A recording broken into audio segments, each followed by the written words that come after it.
네, 이번 9월달 진짜 더웠잖아요. 그래서 9월달 기후변화와 관련된 흥미로운 뉴스들 모아봤습니다. 야, 이번 추석은 진짜로 추석 폭염까지 있어가지고 열대야까지 우리가 겪었었죠. 그런데 이런 연구 결과가 있어요. 역대급 폭염에 정신건강 흔들, 기온이 1도 오를 때 우울감이 13%가 증가가 된다라고 합니다. 자, 내용들 정리해보자면은 가톨릭 의대 예방의학교실, 서울대 보건대학원, 부산대 의생명융합공학부가 공동으로 연구를 한 자료이고요. 지역사회 건강조사에 참여한 21만 9천 명 정도를 대상으로 분석을 했다라고 해요. 꽤 많죠. 거주 지역의 연평균 기온이 평균 기온보다 1도 높아질 때마다 우울 증상 호소 응답률이 13%가 증가되더라라는 것을 발견한 거예요.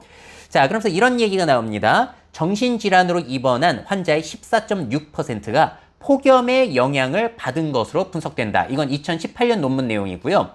이 중에서도 65세 이상 노인은 이런 비율이 19.1%로 젊은 층보다 더 높아서 고령자들의 우울증 영향이 더 크다라는 거예요. 또 폭염이 원인으로 추정되는 정신질환 비율은 불안이 31.6%로 제일 컸으며 이어 치매, 조현병, 우울증으로 집계가 됐다라고 해요. 자, 그래서 폭염이 늘어나게 되면 사회 전체적으로 불안감도 늘어날 수가 있겠구나. 자, 내용 좀 살펴보자면 이게 왜 이렇게 되는가? 고온에 지나치게 노출된 신체가 체온 조절의 한계점을 초과하면서 스트레스 호르몬 증가와 체온 조절 중추의 이상 등을 일으켜 정신건강에 나쁜 영향을 미친다라는 거예요. 자, 평소에 적응된 기온보다 더 높은 기온에 노출되면 불편감, 수면장애, 일상생활의 저하 등으로 인해 우울감을 초래할 수가 있다. 이제는 기후변화로 인해 생길 수 있는 많은 건강 영향 중에서 정신과적인 측면에 대해서도 대비가 필요하다라는 겁니다. 자, 이건 진짜로 사회 전체적으로 영향이 있기 때문에 우리 대비 필요할 것 같은 부분인 것 같아요. 자, 그래서 세계가 이렇게 온난화를 막고 탄소를 줄이기 위해서 노력하는 와중에 영국이 아주 유의미한 일을 했어요. 마지막 석탄 발전소가 사라진다라는 겁니다. 내용 정리해 보자면은 참 흥미롭죠. 영국이 사실 산업혁명의 시초잖아요. 1882년 수도 런던에 세계 최초로 석탄 화력발전소가 건립이 됐었는데 영국의 마지막 남은 석탄 화력발전소가 56년 만에 폐기가 된다라고 합니다. 영국은 주요 7개국 G7 중에서 처음으로 석탄 화력 의존 종식을 선언을 했어요. 자, 그럼 고용됐던 직원 일부는 어떻게 되는가? 해체 작업에 투입이 되거나 나머지는 다른 직장으로 옮기거나 은퇴를 한다라고 합니다. 자, 1990년 석탄으로부터 전기의 80%를 공급받았었는데 영국이요. 지난해는 1%까지 낮아졌다라고 해요. 대신에 가스, 풍력, 태양광, 바이오 에너지, 원자력으로 보충을 한다라고 합니다. 다른 유럽 국가들은 어떤가? 독일은 2038년까지, 캐나다는 2030년까지, 이탈리아는 일부를 제외하고 2025년 말까지 석탄 화력발전소 운영을 중단할 계획이라고 해요. 유럽이 이 분야에 있어서는 빨리 앞서가고 있죠. 근데 문제는 향후 전력 공급이 정말로 안정적일 것이냐는 아직 모르는 부분이긴 합니다.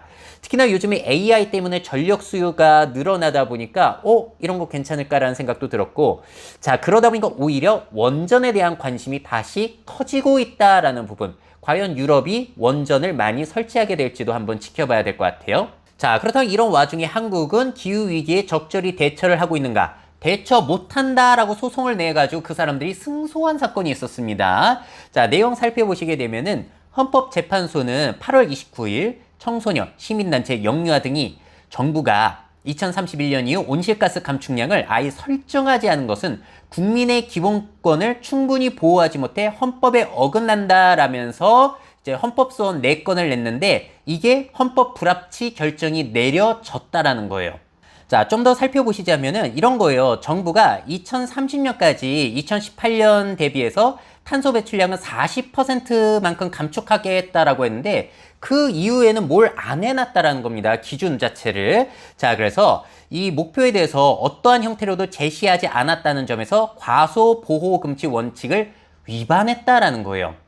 자, 이 헌법 불합치 결정에 따라서 해당 조항은 2026년 2월 28일까지만 효력이 인정됩니다. 정부와 국회는 개정 시한까지 헌법 취지를 반영해 보다 강화된 기후 대책을 수립해야 된다. 그래서 청소년과 그런 친구들이 낸 소송에 이제 승리를 하게 된 그런 사건도 펼쳐지기도 했어요.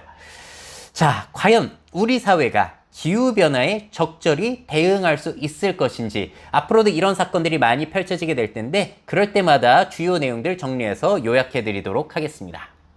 미래 사회 변화를 업데이트하고 싶으신 기업 및 기관, 그 밖에 미래 트렌드 교육이 필요하신 분들은 myf21 네이버닷컴 이메일로 연락주세요.